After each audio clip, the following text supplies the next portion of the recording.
من يهد الله فلا مضل له ومن يضلل فلن تجد له وليا مرشدا وصلى الله على سيدنا محمد وعلى آله وصحبه وسلم والحمد لله رب العالمين.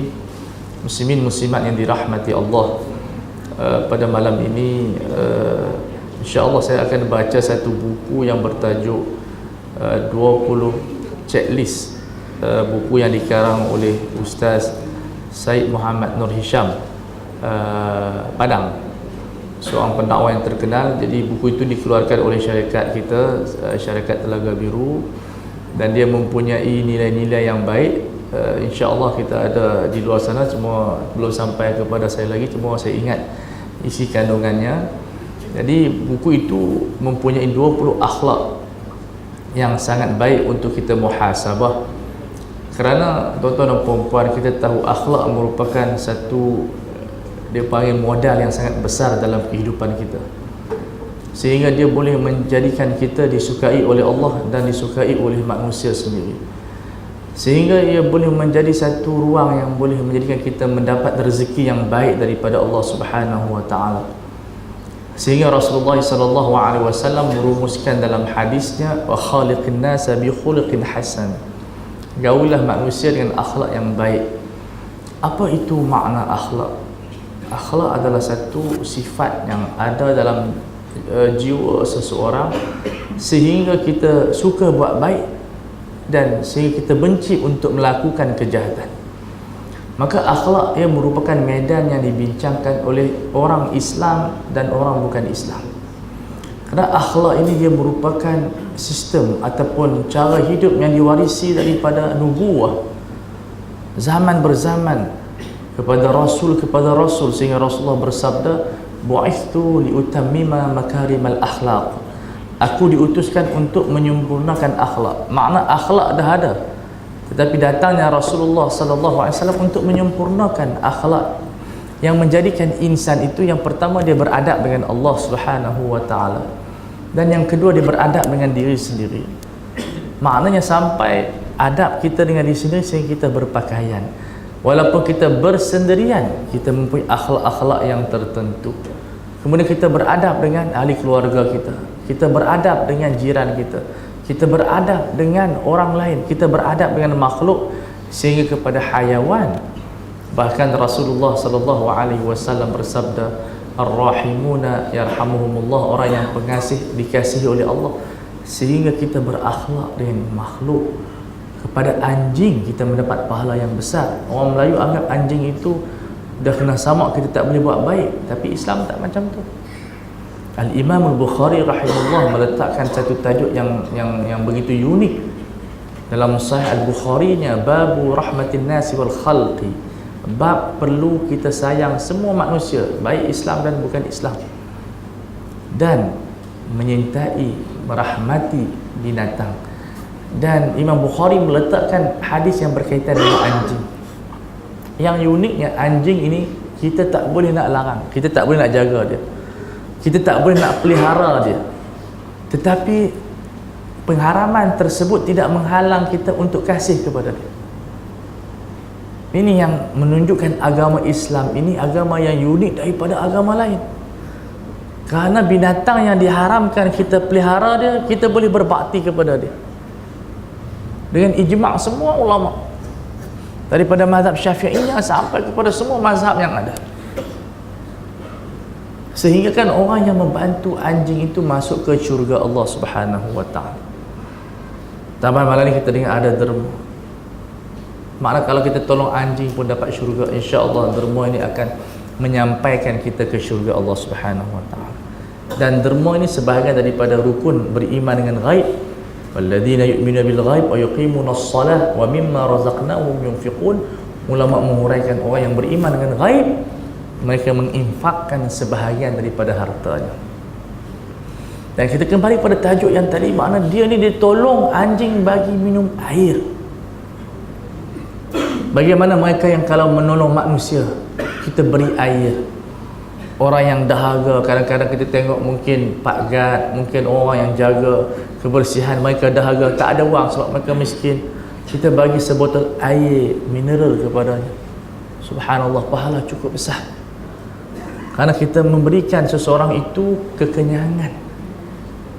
Dan itu adalah sifat Allah Subhanahu wa taala, at'amahum min ju'in wa amanahum min khauf. Allah itu memberi makanan kepada orang yang lapar, dan siapa yang melaksanakan agenda tersebut pahalanya sangat besar, kerana dia telah melaksanakan apa yang dibuat oleh Allah Subhanahu wa taala. Sebab itu isu-isu sebegini perlu kita terangkan. Sebab itu dalam buku ini, alhamdulillah, buku ini baru keluar dalam 3 minggu. Kalau tuan-tuan selalu tengok TV, Ustaz Syed Nur Hisham antara pendakwah yang sangat terkenal. Dan ini buku yang pertama yang sulung yang dikeluarkan oleh Ustaz Syed sendiri. Dan kita alhamdulillah di Telaga Biru kita bertuah kerana dia memberi kita buku ini. Dan kalau tuan-tuan berminat, buku ni ada lebih kurang 20 tajuk, dan saya akan bacakan 20 tajuk. Baca, bukan cerita. Baca tajuk dia saja. Kalau cerita ni sampai subuh tak habis. Sebab dia ada 100, lebih kurang 235 muka surat. Lama kalau nak baca. Jadi saya hanya sebut tajuk saja. Dan saya akan huraikan secara ringkas tajuk-tajuk pilihan. Sebab buku ni sesuai untuk anak-anak kita, untuk kita baca kepada diri kita, kepada isteri kita, kepada keluarga kita, dan kepada semua masyarakat, kerana dia bersifat muhasabah. Yang pertama, tajuk dia ialah senyum itu sedekah, dan saya akan huraikan kesan senyuman itu dalam kehidupan kita, saintifik. Kemudian cintai pewaris Nabi, menghormati ulama. Kemudian yang ketiga, sabar atau syukur. Yang keempat, 7 golongan VIP Allah Subhanahu wa taala. Yang kelima, jangan marah. Dan yang keenam, tolonglah saudara kamu yang zalim. Yang ketujuh, sebarkan assalamualaikum. Yang ke-8, surat cinta buat pemimpin, teguran untuk pemimpin. Yang ke-9, berpakaian tetapi telanjang. Yang ke-10, makan daging saudara sendiri. Yang ke-11, arak punca 10 golongan dilaknat. Yang ke-12, hidupkan sunnah bersahur. Yang ke-13, Adil Fitri, medan aplikasi sunnah. Yang ke-14, Ahzab moden. Yang ke-15, sukarkah mendapat haji yang mabrur.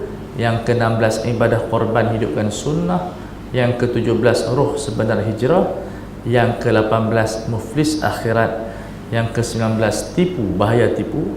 Dan yang ke-20, malaikat turut berdoa untuk yang golongan yang didoakan oleh malaikat. Jadi kita akan pilih beberapa tajuk berdasarkan waktu kita yang kecil ini, yang sempit ini, untuk kita memilih dan kita menguraikan intipati yang ada dalam buku ini untuk kita jadikan sebagai pedoman dan juga muhasabah kita. Yang pertama, senyuman itu adalah sedekah. Senyuman adalah satu ibadat yang sangat berkesan dalam semua kehidupan, hatta dalam bisnes. Bahkan senyuman ini menyebabkan kanak-kanak disukai. Timbul persoalan, kenapa kanak-kanak disukai? Karena dia senyum sehari 400 kali.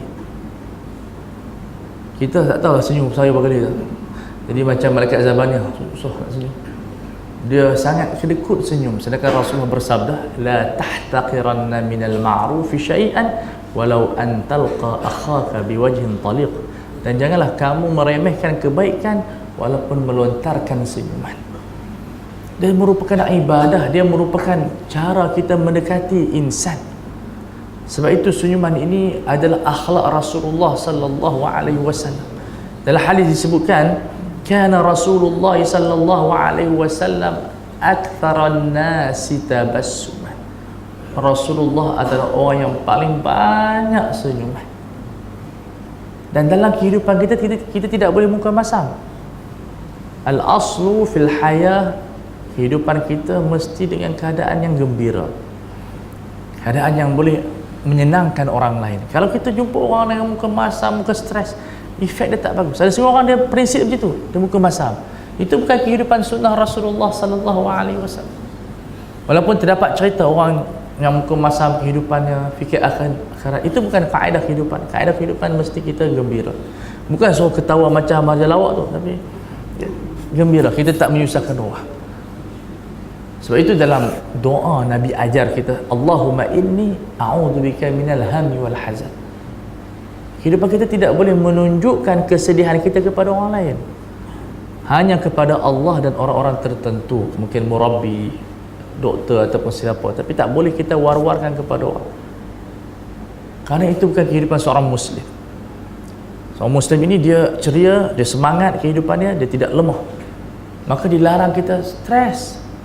Kita mesti minta simpan daripada sedih, kerana Hamka kata orang yang banyak sedih itu mengaburkan akal dia tak mampu berfikir. Kita tak mampu nak berfikir sebab sedih. Kehidupan Rasulullah tidak ceria, kehidupan para sahabat ceria. Ya, ada time sedih, tapi kesedihannya kepada Allah Subhanahu wa taala. Inni ashku bathi wa huzni ila Allah. Nabi Yaqub alaihi salam hanya mengadu kesedihan kehilangan anaknya yang dicintai Nabi Yusuf alaihi salam hanya kepada Allah, sehingga kan jiran dia pun tak tahu masalah dia. Disebut dalam tafsir Ibn Katsir, kita baca surah Yusuf, jiran dia pun tak tahu kesedihan dia, sehingga anak-anaknya yang mengkhianati Nabi Yaqub alaihi salam pun tak pernah melihat keluhan bapaknya kepada mereka,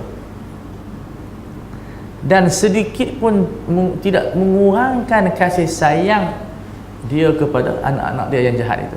Permulaan anak-anak yang mengkhianati dia, akhirnya mereka bertaubat kepada Allah Subhanahu wa taala, menunjukkan kesabaran yang luar biasa. Maka dirakamkan dalam surah Yusuf, inni ashku bathi wa huzni ila Allah. Aku hanya mengadu kesedihan aku kepada Allah. Di waktu sekarang ni kita cerita sedih, kita kepada semua orang, jumpa orang cerita, jumpa orang cerita. Tambah bila ada Facebook lagi cerita kesedihan, tayar pancit pun cerita. Semua benda kita berkongsi kesedihan dengan orang. Benda peribadi. Cukup kita dengan Allah Subhanahu wa taala dan orang-orang yang tertentu. Kerana bila kita banyak masalah, orang tak hormat kita, baru kita jatuh. Akhlakiyah yang luar biasa. Sebab itu al-aslu fi hayatil muslim, kehidupan asal dalam seorang muslim itu dia ceria, dia bersemangat, dia tidak lemah, kerana lemah itu syaitan. Wala ta'jiz, Nabi kata jangan kita lemah, kuatkan semangat. Itu yang perlu dalam kehidupan kita. Walaupun kehidupan kita ekonomi yang teruk, walaupun dalam keadaan macam mana, kita mesti cuba menjadi orang yang kuat semangat, orang yang menghadapi kehidupan ini dengan penuh kecekalan dan berdoa kepada Allah Subhanahu wa taala. Dan pedomannya Nabi Yaqub alaihissalam yang ditimpa ujian yang sangat besar, tetapi jiran-jirannya tak pernah melihat kesedihannya.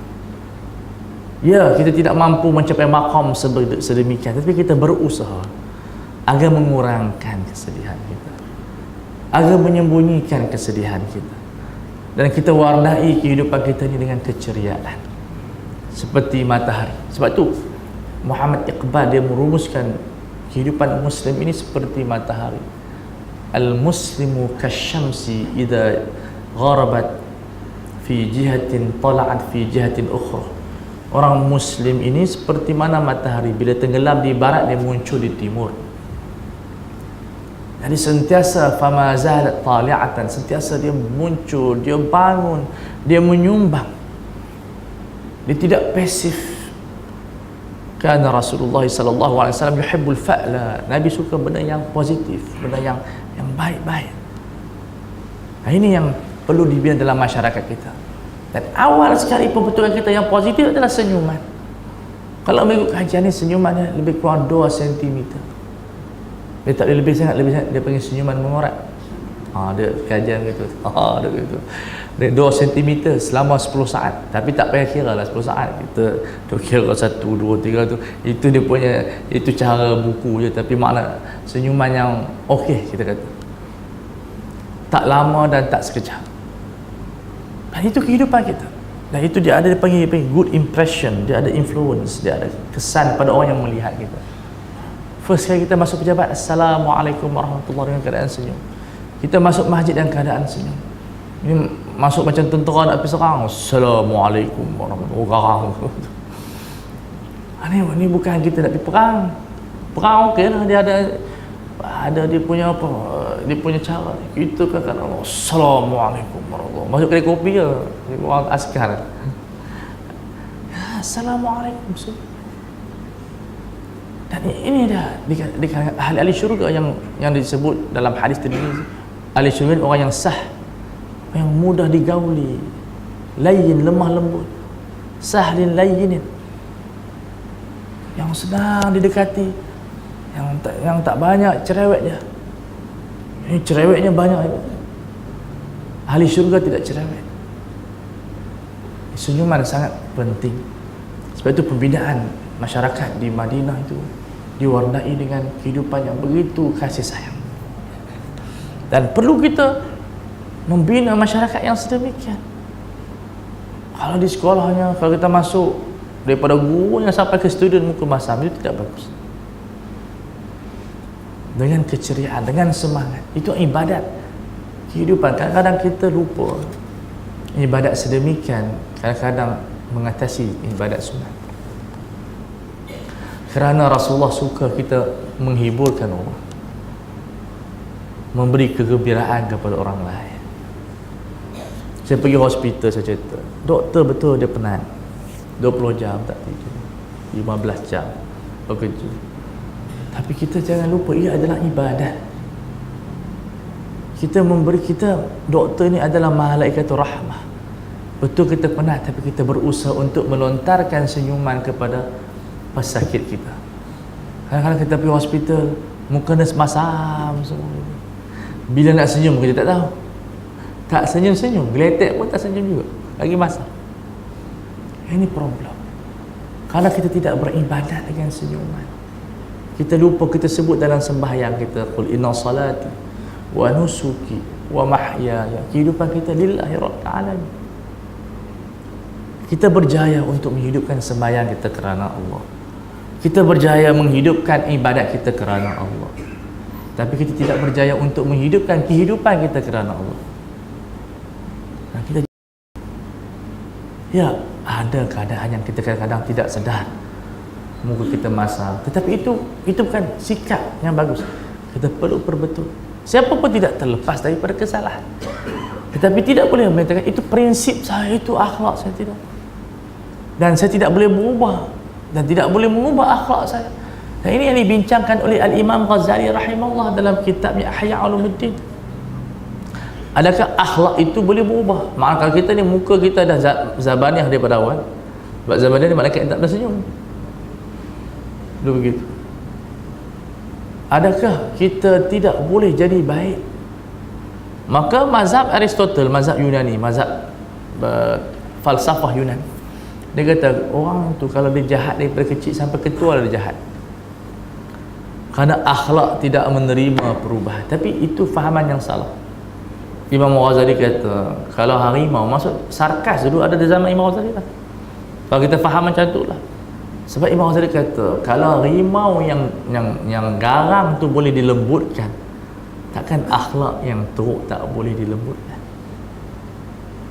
Maka Imam Ghazali kata akhlak boleh berubah.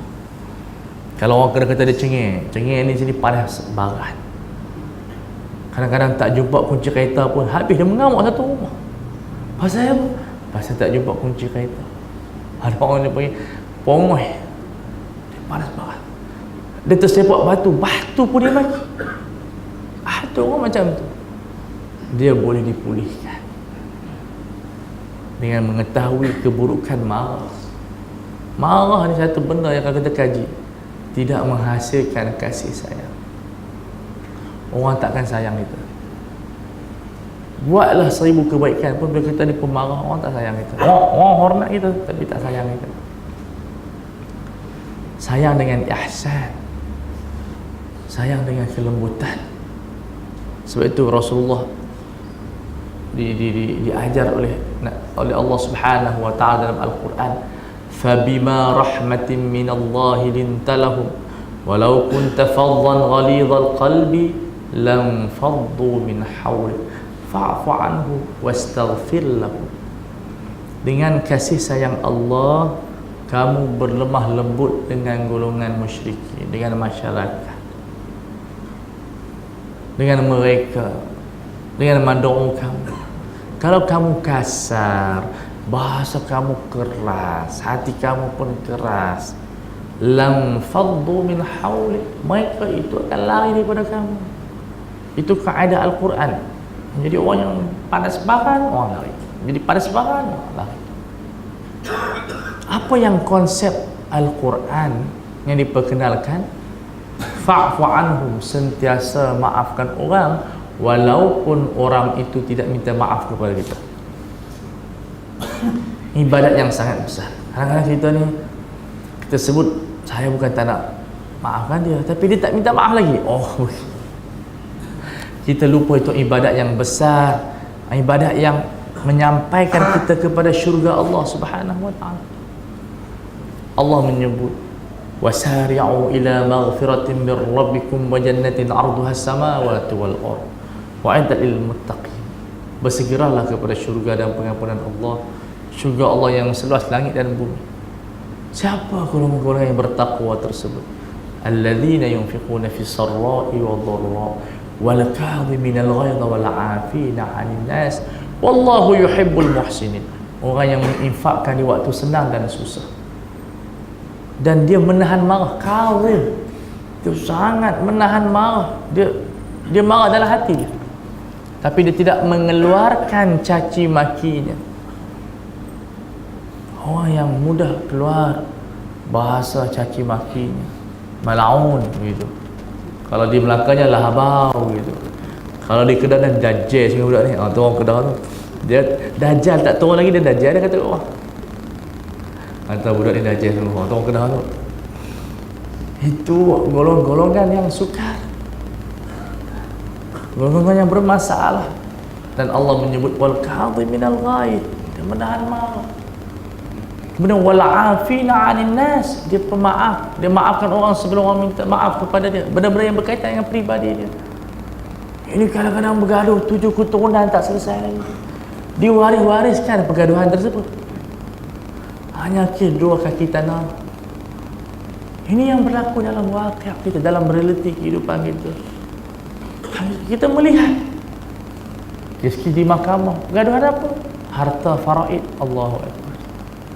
Adik-beradik bawa isu ke mahkamah. Apa nilai harta berbanding ukhuwah kita?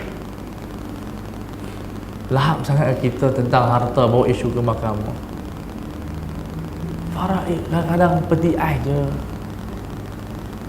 tapi syaitan dah masuk. Kalau tuan-tuan pergi mahkamah macam-macam kes. Adik-beradik daripada kecil, tapi bila mak ayah meninggal, kes faraid bergaduh. Kita faraid ni kita pejam mata lah. Sikit-sikit tu maafkan. Kadang-kadang 200-300 je. Tak boleh. Hak saya. Allahu Akbar. Berduri lah. Jangan terlampau sangat tamak. Kadang-kadang difikir orang tamak selalu untung. Selalu orang sebut orang tamak dia untung, dia ambil semua hak orang. Kita tak mau berkira sedemikian. Wala rabbina nas. Maaf-maafkan Allah. So itu Rasulullah sallallahu alaihi wasallam menceritakan kepada sahabat, kamu nak tengok ada ahli syurga. Sahabat bertanya, siapa lah ahli syurga? Itu masuk seorang lelaki di kalangan sahabat ni, orang biasa lah, bukan Abu Bakar, bukan Umar. Jadi Ibnu Umar tengok, ish, macam mana jadi ahli syurga ni?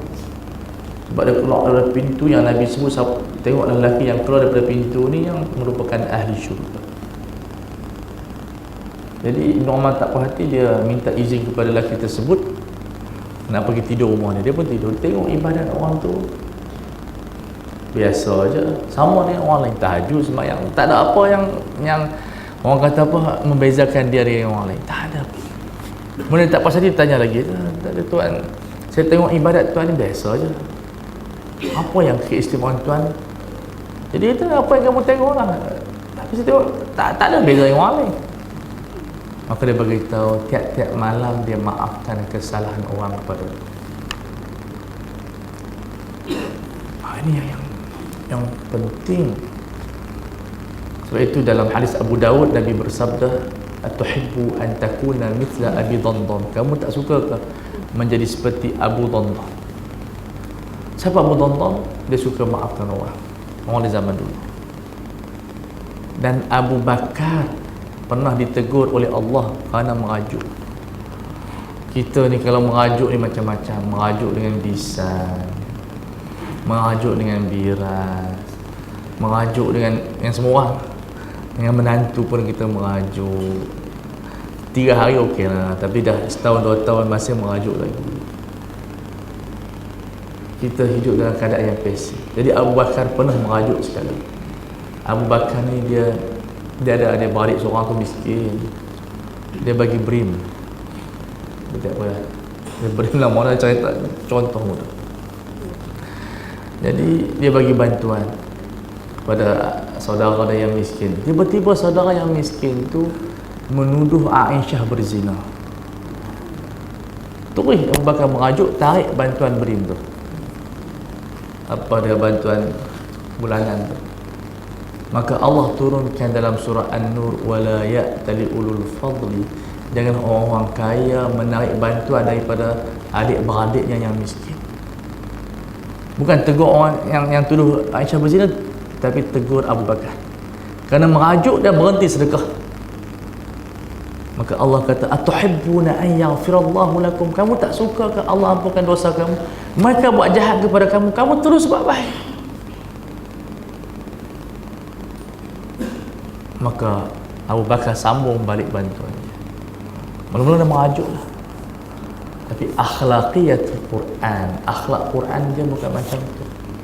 Akhlak Quran, innama nut'imukum liwajhillah, la nuridu minkum jazaan wala syukur. Maka ini memberi makan kerana Allah Subhanahu wa ta'ala, dan kami tidak mengharapkan ucapan terima kasih ataupun balasan. Itu maqam. Yang maqam itu jalan yang sangat dekat kepada syurga Allah. Itu masalah. Ada jalan yang jauh, ada jalan yang dekat. Jalan yang dekat itu bila kita menjadi orang yang pemaaf, wal afina 'anil nas.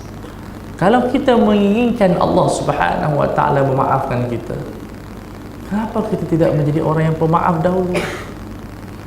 Kita tiap-tiap hari berdoa kepada Allah, ya Allah ampunkan dosaku, tapi kita ni sukar nak maafkan orang.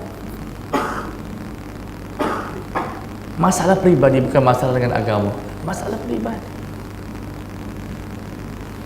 Sampai bila kita ingin jadi seperti begitu?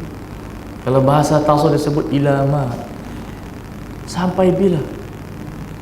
Tamada fil rasyad. Kamu menangguh-nangguhkan untuk kepada jalan kebaikan. Jadi ini muskilah kalau tengok di masyarakat kita, ini problem yang banyak berlaku. Kecil hati, makan dalam, dan akhirnya kita tidak bertegur siapa. Dah tak ada salam, dah tak ada senyuman. Ini sifat-sifat yang pasif. Nabi Yusuf alaihissalam, bila baginda telah menjadi raja, sebagai ulama kata dia jadi raja, sebagai ulama kata dia menjadi menteri, maka adik-beradik dia bila ditimpa kemiskinan, berlaku kemarau, maka pergi bertemu dengan Yusuf. Tapi maka tak kenal itu adik mereka, raja atau menteri. Maka Nabi Yusuf kenal abang dia, dan bapak dia pesan kalau pergi sana tu harap jagalah Bunyamin, jangan jadi seperti Yusuf yang bawa kamu pergi hilang. Maka yang hilangkan buang dalam telaga.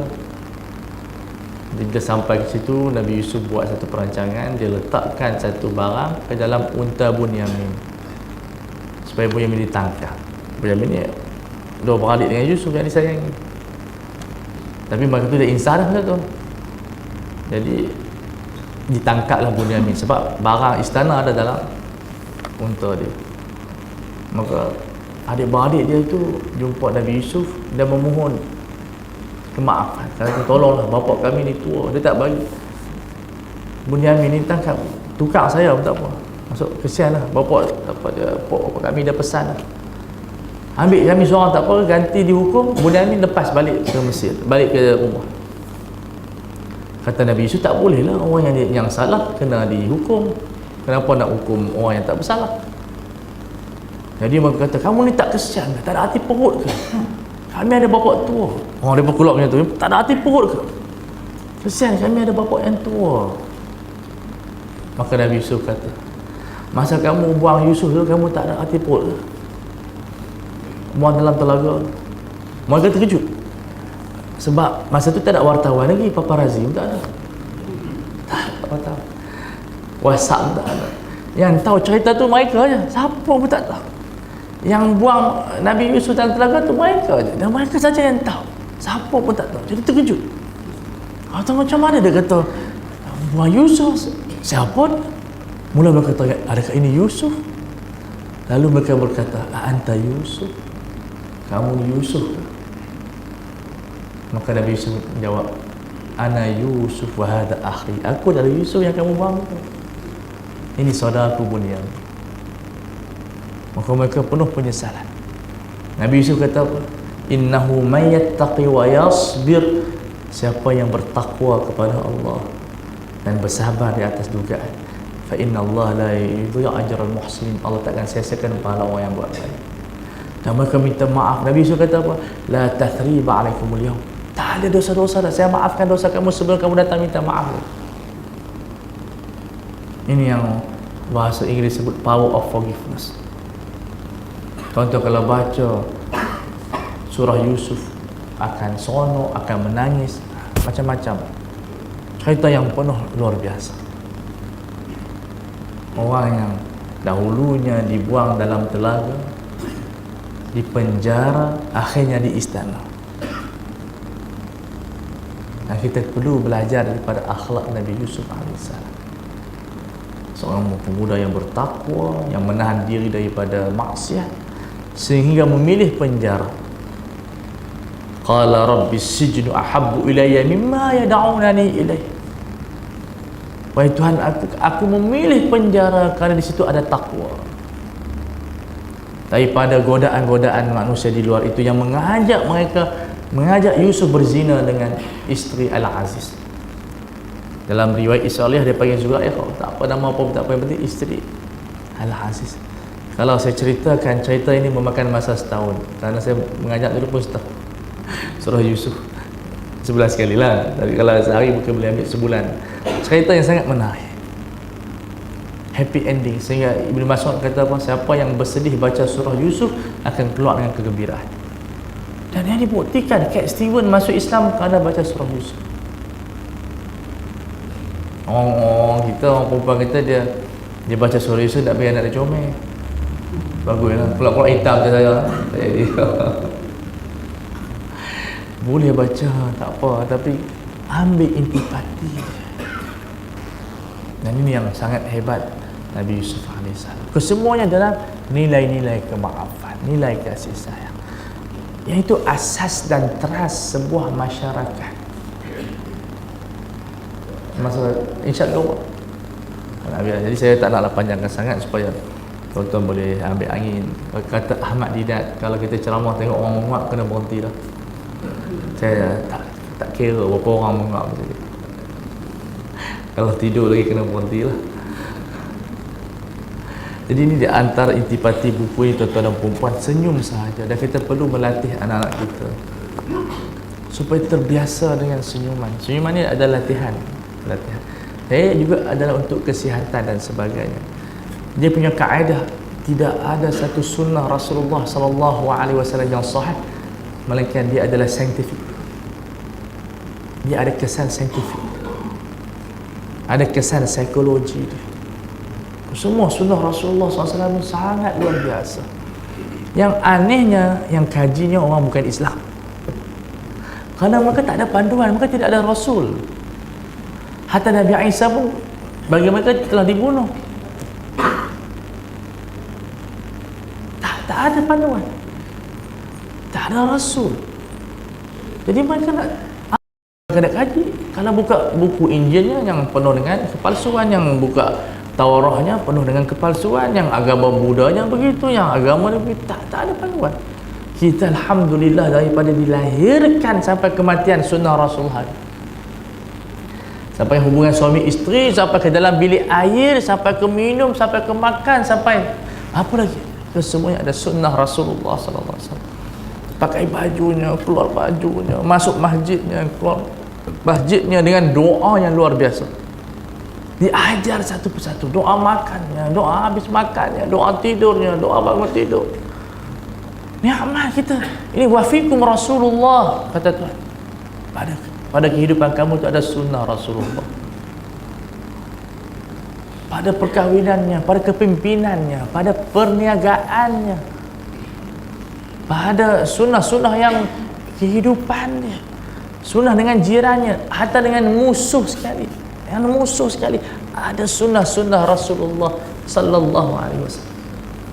Guru saya menghimpunkan lebih kurang 14,000 hadis yang membicarakan tentang sosial, yang membicarakan tentang politik dan membicarakan tentang ekonomi. 14,000 hadis.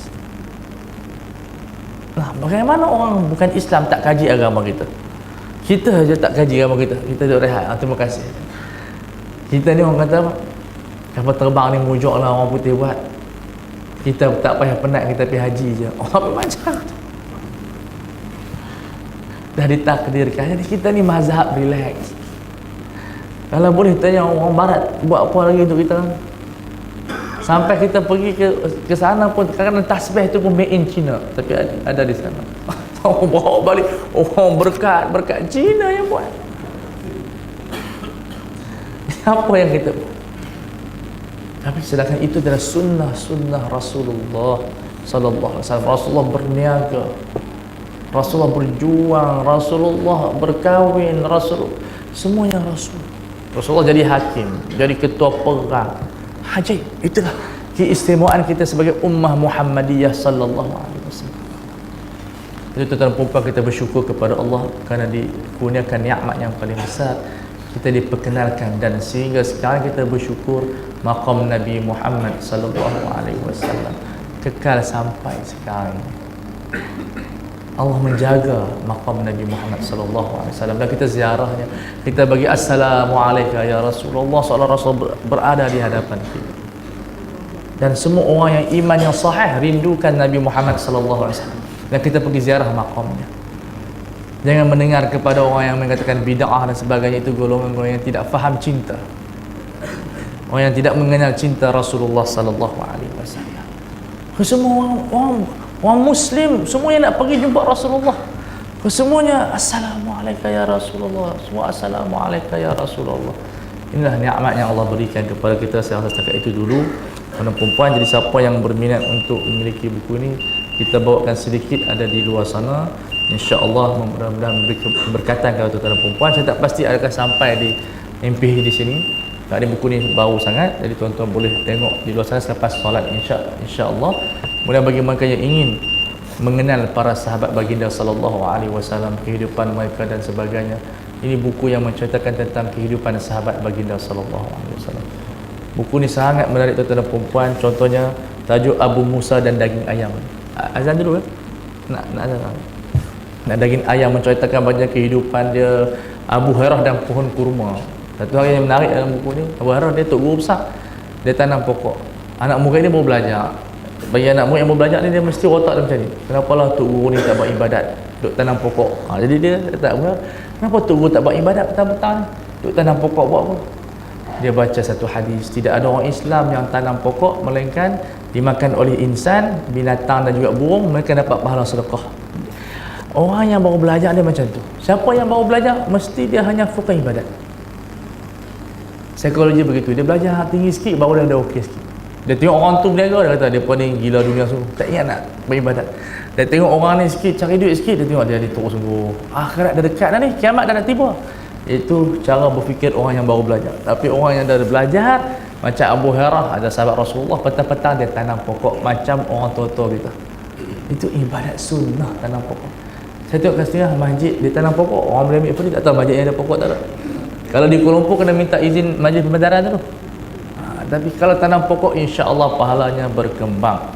Kemudian kita ada buku yang menarik untuk wanita dan juga isteri, iaitu buku Fiqh Wanita. Buku ni saya kumpulkan 100 masalah hukum. Dia ada terjemahan, ada tulisan, 100 permasalahan, dan dijadikan banyak pengajian di pusat pengajian di Melaka pun ada. Kerana dia menceritakan daripada keputihan sampai aurat wanita. Adakah di antara dagu dan leher itu aurat. Banyak orang tanya dan dijawab dalam buku ini. Banyak permasalahan sepertinya kewajipan bersederhana di dalam berhias. Banyak wanita suka berhias. Buku ini menjawab pelbagai persoalan, antaranya tentang masalah kerja wanita, kemudiannya tentang masalah hukum khatan wanita, juga daripada permasalahan apa dia makan ubat untuk mempercepatkan haid. Macam orang nak pergi ke umrah, dia makan ubat untuk lambatkan haid, boleh tak boleh. Jadi buku ni baru saja keluar dalam tempoh sebulan lebih, tapi alhamdulillah mendapat sambutan kerana dia menceritakan daripada keputihan wanita sampai kepada permasalahan kerja mereka. Dia lengkap melengkapi. Jadi bagi mereka yang ingin mendalami akidah ahli sunnah wal jamaah, buku ni alhamdulillah Datuk Mufti Pahang yang endorsement. Jadi buku ni dia menceritakan akidah semua umat Islam di Malaysia hampir lebih kurang 1000 tahun. Akidah Al-Asy'ariyah ditulis oleh ulama muda Kedah di Kedah, Dr. Aqli. Dia rajin datang Pahang, mengajar di Pahang, Dr. Aqli Ahmad. Jadi tuan-tuan yang berminat, sebab buku ni boleh jadikan pengajian rasmi di masjid ini. Sesiapa yang untuk guru yang faham akidah, dia boleh mengajarkan akidah asli. Ini akidah yang telah diturun, yang sampai ke Malaysia, inilah akidah. Kita tidak entah akidah lain, tapi nak bagi tahu akidah umat Islam inilah, iaitu akidah ahli sunnah wal jamaah. Dan buku ini di antara buku yang sangat terbaik kerana dibaca oleh seluruh dunia dalam bahasa Arab lah. Ini diterjemahkan dalam bahasa Melayu, tapi seluruh umat di dunia ni belajar buku ni. Nama dia Jauharah Tauhid. Tuan-tuan boleh buka nanti di belakang insya-Allah. Dan kita ada tawaran Al-Quran untuk bagi mereka yang ingin mewakafkan Al-Quran, membaca Al-Quran, itu Quran Al-Ghufran. Ada terjemahan, ada asbabun nuzul, ada hadis, ada tajwid. Kita menghimpunkan kepelbagaian. Kalau di Go Shop tu Astro terjual dekat berapa? 6,000 dalam masa yang sangat singkat. 600 buah terjual dalam masa sejam di Go Shop Astro. Jadi tuan-tuan kalau berminat, ada di luar sana, ada diskaun yang istimewa kalau tuan-tuan nak berminat. Dan akhir sekali saya nak tunjukkan majalah yang terbaru saya, itu majalah Al-Ustaz. Ini majalah tuan-tuan dan puan saya nak perkenalkan. Sekarang ni saya adalah ketua yang mengeluarkan majalah Al-Ustaz, iaitu majalah fiqh semasa dan juga fiqh turas. Dan sekarang ni saya nak menjelajah seluruh Malaysia untuk memperkenalkan majalah yang sangat penting untuk masyarakat. Dan ramai orang tak kenal lagi majalah ni. Dan 47 isu. Tapi majalah ini diiktiraf oleh Universiti Putra Malaysia, UPM. Kerana yang pertama, tuan-tuan dan puan-puan, Google 80% ada kesalahan. Kalau tuan-tuan baca Google, orang panggil Ustaz Google, Syekh Google, Imam Google, semualah boleh kata Google. Tetapi dia 80% tak betul. Sebab bila kita cek di Google, Google tu bukan orang semak. Dia tulis-tulis, dia letak di situ. Sama dengan WhatsApp yang viral tu kadang-kadang banyak kesalahan. Tapi majalah Ustaz ini dia disemak hampir 4 kali. Kita ada editor syariah, ada konsultan syariah, ada ketua editor lagi. Jadi ditapis sehingga dia keluar menjadi satu tulisan yang selalu kesalahan sangat sedikit, sampai baris-baris harakat pun kita jaga. Jadi buku majalah ini dia berteraskan tentang konsep fiqh dakwah. Bila fiqh ada dakwah, bila dakwah ada fiqh. Dan sangat menarik kerana dia boleh kita bacakan dalam usra, boleh bacakan dalam pengajian, dan ramai ustaz-ustaz nak masuk radio pun dia, inilah rujukan. Dan insya-Allah pada bulan depan tajuk dia siapa ulama sebenar. Sebab ramai sangat ulama berdebat. Jadi kita buat tajuk tahu siapa ulama sebenar. Tapi yang menariknya, kita menyediakan kolom yang sangat menarik, Pena Azhari.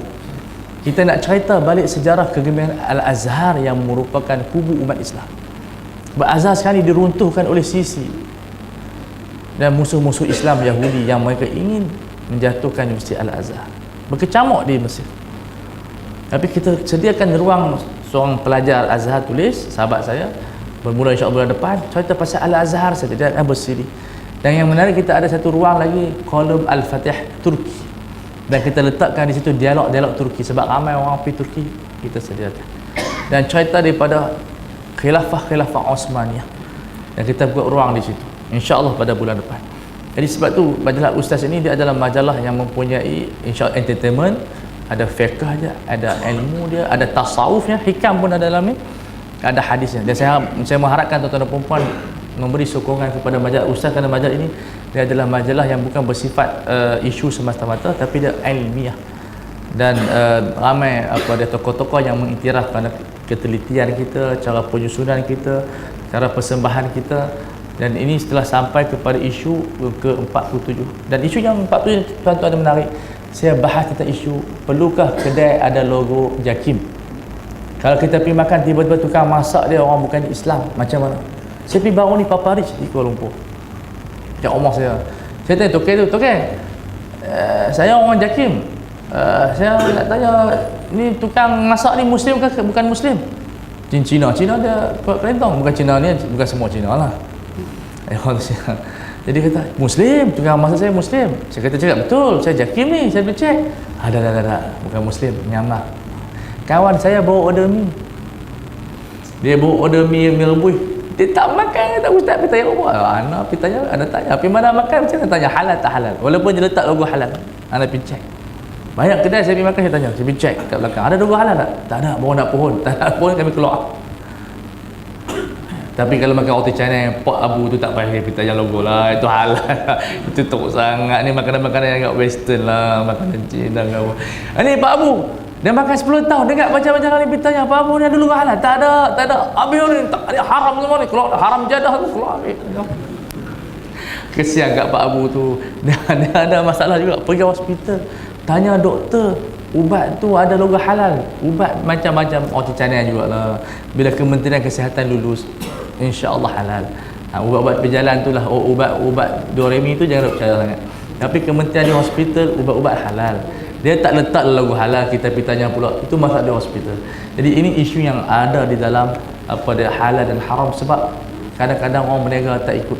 Dan sekarang ni kementerian sedang membina kilang sembelihan yang betul, sebab ramai orang sembelih tak betul. Kita letak etika dah, tapi masa sembelih tu imam ni tak mari, biar aku sembelih dulu. Dia ada kiranya tu, dia sembelih binatang tak mati, dia boleh dalam air panas dah. Sebab nak cepat, dia kata kalau untuk imam ni aku sembelih lambat, jadi aku sembelih dulu. Yang sembelih tu tak ada kepakaran pun. Dan itu yang berlaku. Sebab tu isu halal dan haram sangat penting kita buat. Cukupkah sekadar halal?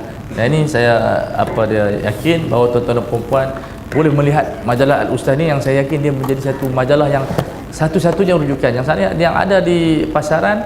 Majalah Ustaz adalah majalah yang sangat kualiti berdasarkan penulis-penulis yang ada. Dan yang terakhir, bagi mereka yang ingin mengetahui tentang selok belok Yahudi yang berjaya meruntuhkan umat Islam, buku ni mengumpulkan semua kejahatan orang Yahudi, ditulis oleh pemikir Islam. Dia orang dulu ikhwan, orang pemikir Islam, nama Dr. Tariq Suwaidan. Tuan-tuan boleh buka YouTube, tengok penuh ceramah dia.